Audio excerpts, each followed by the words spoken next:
इस लाल डायरी के बारे में तो सबको पता ही है। ये लाल डायरी है राजस्थान के मुख्यमंत्री के काले कारनामों की, भ्रष्टाचार की, और ये बड़ी चित परिचित लाल डायरी है।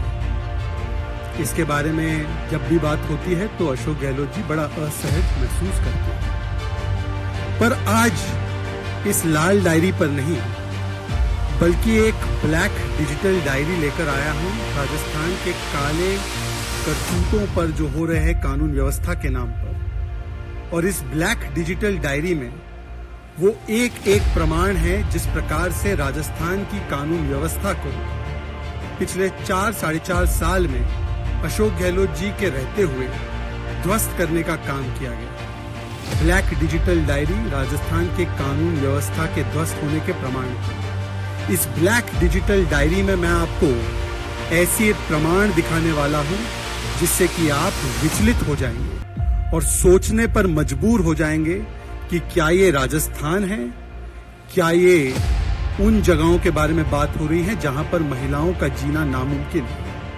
आज राजस्थान में वो नारा लगाती है ना प्रियंका वाड्रा जी, लड़की हूं तो लड़ सकती हूं। आपको पता है राजस्थान की महिलाएं क्या कह रही हैं? राजस्थान की महिलाएं कह रही है, लड़की हूं तो क्या राजस्थान में बच सकती हूं।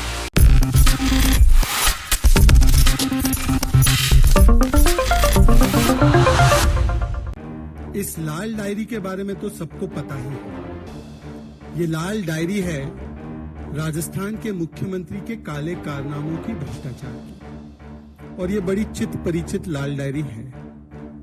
इसके बारे में जब भी बात होती है तो अशोक गहलोत जी बड़ा असहज महसूस करते हैं। पर आज इस लाल डायरी पर नहीं, बल्कि एक ब्लैक डिजिटल डायरी लेकर आया हूं राजस्थान के काले करतूतों पर जो हो रहे हैं कानून व्यवस्था के नाम पर। और इस ब्लैक डिजिटल डायरी में वो एक एक प्रमाण है जिस प्रकार से राजस्थान की कानून व्यवस्था को पिछले 4-4.5 साल में अशोक गहलोत जी के रहते हुए ध्वस्त करने का काम किया गया है। और इस ब्लैक डिजिटल डायरी में कल्पना कीजिए कि जिस समय पर, जिस कालखंड में हम लोग बात कर रहे हैं नारी शक्ति को वंदन करने की, हमारी संसद ने नारी शक्ति वंदन अधिनियम पारित किया, महिलाओं को उनका संवैधानिक अधिकार दिलाया।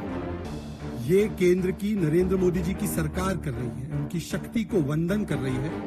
परंतु जो ब्लैक डिजिटल डायरी में लेकर आया हूं, रेड डायरी करप्शन की, ब्लैक डिजिटल डायरी राजस्थान के कानून व्यवस्था के ध्वस्त होने के प्रमाण की। इस ब्लैक डिजिटल डायरी में मैं आपको ऐसे प्रमाण दिखाने वाला हूं जिससे कि आप विचलित हो जाएंगे और सोचने पर मजबूर हो जाएंगे कि क्या ये राजस्थान है, क्या ये उन जगहों के बारे में बात हो रही है जहां पर महिलाओं का जीना नामुमकिन है। ये तस्वीर है, और माफ करना, ये तस्वीर आज जो आई है, ये तस्वीर आप देखिए गौर से। ब्लैक डिजिटल डायरी में पहली तस्वीर, पहला प्रमाण। आप मुझे पूछेंगे कि क्या ये तस्वीर अफगानिस्तान की है? नहीं, ये तस्वीर अफगानिस्तान की नहीं। आप मुझे पूछेंगे क्या ये तस्वीर सूडान की है? नहीं, ये तस्वीर सूडान की नहीं। ये तस्वीर जयपुर जिले में जमवा रामगढ़ की है। और इस तस्वीर में एक महिला के शव को किस प्रकार से दिन दहाड़े अधजला छोड़ दिया गया है सड़कों पर, उसके साथ क्या क्या बर्बरता गुजरी होगी ये आप कल्पना भी नहीं कर सकते। ये जयपुर में, राजस्थान, दिन दहाड़े।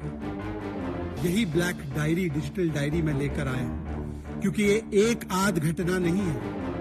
आज राजस्थान में वो नारा लगाती है ना प्रियंका वाड्रा जी, लड़की हूं तो लड़ सकती हूं। आपको पता है राजस्थान की महिलाएं क्या कह रही हैं? राजस्थान की महिलाएं कह रही है, लड़की हूं तो क्या राजस्थान में बच सकती हूं। क्योंकि ये एक आध घटना नहीं है।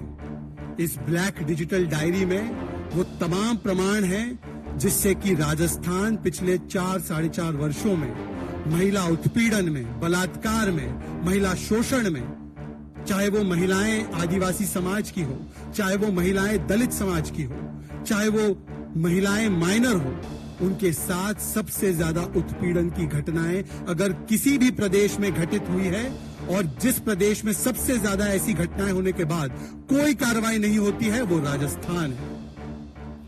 मैं आपको ज्यादा पुरानी बातें नहीं बताऊंगा, केवल 4-5 दिन में जो राजस्थान में हुआ है उसके बारे में बताऊंगा। ये तो आज की घटना है, रूह को कंपाने वाली ये तस्वीर आप सबने देखी है। जयपुर में दिन दहाड़े इस प्रकार से अधजला शव मिलता है। अब मैं आपको दिखाऊंगा एक और तस्वीर। ये 2-3 दिन पुरानी तस्वीर है। ये तस्वीर है सीकर की। सीकर में एक 15 वर्षीय बच्ची खेलती कूदती शिक्षा प्राप्त करने की जिसकी उम्र है, उस बच्ची के साथ गैंगरेप किया जाता है और उस बच्ची का गैंगरेप करने के बाद उसे कुएं में मारकर ढकेल दिया जाता है। आप कहेंगे कि केवल इतनी घटना है? मैं आपको एक और घटना से वाकिफ कराना चाहता हूं। यह घटना है हनुमानगढ़ की। न्याय नहीं मिला तो दुष्कर्म पीड़िता ने लगाई फांसी। मित्रों, 29-20 सितंबर की बात है। एक रेप पीड़िता, जिसका मैं आपको बयान भी अभी सुनाऊंगा, वो रेप पीड़िता के साथ रेप जब हुआ, वो पुलिस को अप्रोच करती है, राजस्थान पुलिस में शिकायत दर्ज करवाती है, 164 में अपना स्टेटमेंट दर्ज करवाती है और कहती है मेरे साथ ये जुल्म हुआ। और राजस्थान की पुलिस, जाहिर सी बात है, जब राजस्थान के मुखिया ही बलात्कारियों को बचाने के लिए सारे हथकंडे करते हो, तो राजस्थान की पुलिस उनकी शिकायत को अनसुना अनदेखा करती है। वो महिला मजबूरन जाकर एसपी ऑफिस के सामने धरना देती है। फिर भी राजस्थान शासन प्रशासन के कान पर जू तक नहीं रेंगती और फिर हताश होकर, निराश होकर जिस प्रकार से उस महिला को अपमानित किया जाता है, अपराधियों को बचाया जाता है, वो महिला मजबूरन अपनी जान लेने पर विवश हो जाती है।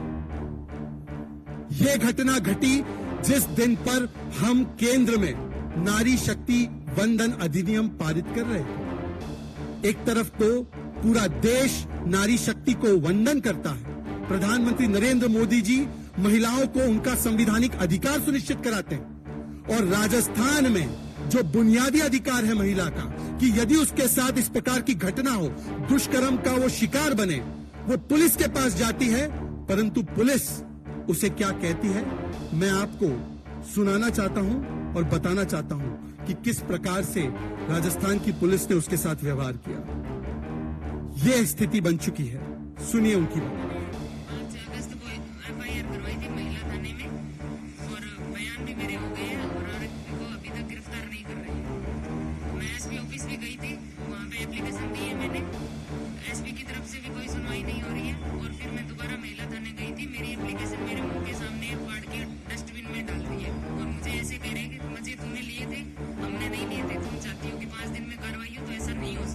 राजस्थान की अशोक गहलोत जी की पुलिस एक रेप पीड़िता से इस प्रकार से व्यवहार करती है, और ये महिला आज हमारे बीच में नहीं है। ये महिला हमारे बीच में नहीं है आज। इन्होंने आत्महत्या कर दी। सीकर में 15 वर्षीय बच्ची को कुएं में डाल दिया गया। जयपुर में आज जला शव मिल रहा है। भीलवाड़ा की घटना याद होगी आपको। ये भीलवाड़ा में ये भट्टी जिसमें कोयले को जलाया जाता है, उसमें एक आदिवासी बच्ची के साथ बर्बरता करके टुकड़े टुकड़े उसके करके उसको जला दिया। ये भीलवाड़ा की घटना, और केवल भीलवाड़ा की नहीं, करौली में यह तस्वीर भी शायद आपको याद होगी। एक और ऐसी घटना रूह कंपाने वाली, जिसमें कि करौली में एक दलित महिला को 19 वर्षीय बच्ची उसके साथ बर्बरता करके उस पर तेजाब डालकर उसे मारकर कुएं में ढकेल दिया जाता। ये सारी घटनाएं हो रही है राजस्थान में, और राजस्थान के मुख्यमंत्री क्या कहते हैं? ज्यादातर बलात्कार के मामले फेक हैं। ये मैं अपने मनगढ़ंत बयान नहीं सुना रहा हूं, ये देखिए रिपोर्ट हुआ बयान। ज्यादातर मामले राजस्थान के मुख्यमंत्री बताते हैं फेक है रेप केसेस। यदि मुख्यमंत्री का ऐसा स्टैंड होगा, यदि कैबिनेट मंत्री शांति धारीवाल कहेंगे कि मर्दों का प्रदेश है, बलात्कार होना लाजमी है, तो राजस्थान की पुलिस क्या न्याय सुनिश्चित करेगी महिलाओं के लिए? क्या दिन दहाड़े जो जयपुर में घटना घटी है वो नहीं घटेगी? आज राजस्थान नंबर 1 हो चुका है। जो सबसे असुरक्षित जिले हैं महिलाओं के लिए देश भर में, 10 में से 8 जिले राजस्थान में है। ये भी एक मीडिया की न्यूज रिपोर्ट में छपा हुआ है। ये इसीलिए मैं आज ये ब्लैक डिजिटल डायरी लाया हूं। रेड डायरी को तो नकारते रहते हैं अशोक गहलोत जी, अब ये ब्लैक डिजिटल डायरी को कैसे निकालेंगे? किस प्रकार से आप आज बात करते हैं कांग्रेस पार्टी के लोग महिला सुरक्षा, महिला सशक्तिकरण को लेकर बड़े बड़े दावे करते हैं। आए दिन उनके प्रवक्ता और नेता महिला के मुद्दों को लेकर अलग अलग जगहों पर वल्चर पॉलिटिक्स करते हैं। उठाइए, देश में किसी भी महिला के साथ कोई भी घटना हो, उठाना चाहिए, उस पर बात रखनी चाहिए, परंतु जो घटनाएं मैंने बताई उस पर एक भी ट्वीट, एक भी वक्तव्य, एक भी बयान राहुल गांधी और प्रियंका वाड्रा का या इंडी गठबंधन के किसी भी व्यक्ति का या कांग्रेस के बड़े से बड़े चीखने चिल्लाने वाले प्रवक्ताओं का, जो आगे जाकर अब पीसीबी करेंगे, क्या उन्होंने दिया है? हनुमानगढ़ पर जहां पर सुसाइड करने पर विवश हो गई पीड़िता, क्या बयान दिया कांग्रेस पार्टी ने? सीकर में बच्ची के साथ जो कृत्य हुआ, उसकी जान ले ली गई, क्या बयान दिया कांग्रेस पार्टी ने? भीलवाड़ा में, करौली में, प्रतापगढ़ में जहां पर निर्वस्त किया गया महिला को, क्या बयान दिया कांग्रेस पार्टी ने, इंडी गठबंधन ने? ये चयनात्मक आक्रोश क्यों? ये सिलेक्टिव आउटरीच क्यों? क्या महिलाओं को प्रदेश की सीमाओं में बांटा जाएगा या हर महिला की चिंता को, हर महिला की सुरक्षा को प्रमुखता देते हुए उसके विषय में बात रखी जाएगी? बताइए राहुल गांधी जी। और उल्टा जब राजस्थान में वहां के मंत्री राजेंद्र गुड़ा जब महिला सुरक्षा को लेकर विधानसभा में बोलना चाहते हैं, तब उनको तुरंत अगले दिन बर्खास्त कर दिया जाता है। जब उन्हीं की विधायक दिव्या मदेरणा, ये दिव्या मदेरणा का बयान है, आपको याद होगा, उन्होंने कहा था कि मैं खुद असुरक्षित हूं, बाकी महिलाओं का क्या? दिव्या मदेरणा ने कहा कि राजस्थान की पुलिस ने महेश जोशी, जिसके बेटे पर रेप के संगीन आरोप लगे थे, उस पर एफआईआर नहीं की। दिव्या मदेरणा ने कहा, उसको चुप करा दिया। जोहारी लाल मीणा एक और उनके विधायक है, उनके बेटे के ऊपर एक छोटी सी बच्ची का बलात्कार करने का आरोप है और उस पर कोई कार्रवाई राजस्थान की पुलिस ने नहीं की। पॉक्सो कोर्ट ने आदेश दिए कि उनके ऊपर कार्रवाई हो, फिर भी राजस्थान की पुलिस ने, जैसे वो हमेशा करती है, अपराधी बचाओ और बलात्कारी बचाओ किया। एक तरफ देश में बेटी बचाओ चलता है और दूसरी तरफ राजस्थान में बलात्कारी बचाओ, अपराधी बचाओ और किसी प्रकार से सत्ता बचाओ। आज मैं सवाल पूछना चाहता हूं, और ये घटना आज जो हमने देखी है जयपुर की, हूबहू इसी प्रकार की घटना। सोचिए, एक तरफ भूमि मां पद्मावत की और एक तरफ भूमि मां दुर्गा की। मां दुर्गा की भूमि से भी इसी प्रकार की तस्वीर सामने है। ये तस्वीर है नॉर्थ 24 परगना की, जहां पर एक महिला को किस प्रकार से उसके साथ बर्बरता हुई होगी, उसके हाथ पैर एक प्रकार से बांध के, उसके शरीर पर गंभीर चोटें करके और उसके चेहरे को जला दिया जाता है ताकि उसकी शिनाख्त ना हो पाए, ताकि उसे पहचाना ना जा सके। सोचे किस प्रकार से ये घटनाएं हो। बंगाल वो प्रदेश जिसको कहते हैं मां माटी मानुष, टीएमसी की सरकार आज वहां पर मां माटी मानुष नहीं, जैसे मीनाक्षी लेखी जी ने अभी कुछ देर पहले बताया था, वहां पर बम, बुलेट और बेटी के साथ अन्याय की भूमि बन चुकी है। और ये होना ही है जब वहां पर टीएमसी अर्थात तालिबानी माइंडसेट एंड कल्चर की सरकार चल रही है। ये वही तालिबानी माइंडसेट एंड कल्चर की सरकार है जिसने, जब सत्ता में ये लोग फिर से एक बार आए 2021 में, तो पोस्ट पोल वायलेंस के नाम पर कई महिलाओं के साथ रिवेंज रेप की घटनाएं हुई और उस समय पर इन सारे अपराधियों को बचाने के लिए भरसक प्रयास किया गया। इस रिवेंज रेप को कोर्ट में ले जाने का काम उन पीड़िताओं ने किया। कहीं पर 10 वर्षीय 12 वर्षीय महिला लड़की, कहीं पर 60 वर्षीय महिला, अपने हलफनामा कोर्ट में देकर उन्होंने अपने साथ जो गुजरी हुई पीड़ा है उसको बयान किया। जब एक छोटी सी बच्ची के साथ बलात्कार होता है नाडियाड में, तो ममता दीदी कहती है ये लव अफेयर गॉन रॉन्ग है। जब महिलाओं के साथ और भी अनाचार दुराचार होता है, 15-15 घटनाएं 20-30 दिन में हो जाती हैं, तब इस पर तृणमूल कांग्रेस आकर दोषारोपण किसी और पर करती है। इस पर भी देखना, इस घटनाक्रम में भी देखना, नॉर्थ 24 परगना वाली घटनाक्रम पर भी आधे दिन का इंतजार कीजिए, टीएमसी आकर किसी ना किसी अन्य दोषी को या किसी ना किसी अन्य एजेंसी को दोष देगी। ये उनका हैंडबुक बन चुका है।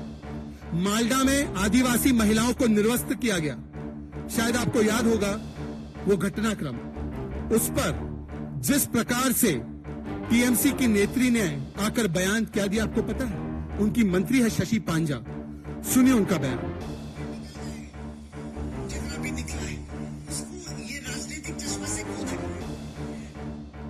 मालडा में महिलाएं निर्वस्त्र होती है और उनकी मंत्री आकर उस समय पर कहती है ये कपड़े निकल गए, जितने निकले इसको राजनीतिक चश्मे से क्यों देखना।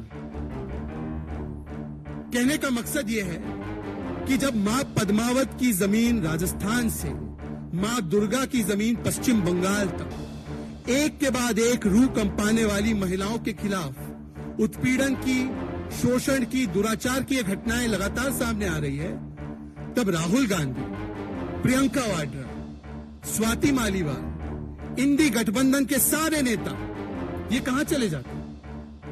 मुझे बताया जा रहा है कुछ देर बाद इनकी प्रेस कॉन्फ्रेंसेस है अलग अलग विषयों पर। क्या इस पर वो जवाब देंगे? या रेप जैसे मुद्दे को भी, महिला सुरक्षा जैसे मुद्दे को भी, महिला उत्पीड़न जैसे मुद्दे को भी केवल वल्चर पॉलिटिक्स और राजनीति का हथियार बनाना है? इसलिए कुछ जगहों पर तो चीख चीख कर बोलना है, विजिट करनी है, राजनीति करनी है, और कुछ जगहों पर पूर्ण तरीके से खामोश रह जाना है। ये चयनात्मक आक्रोश आज बहुत कुछ कहता है, ये चयनात्मक चुप्पी बहुत कुछ कहती है। बहुत बहुत धन्यवाद। अगर किसी के सवाल होंगे इस विषय को लेकर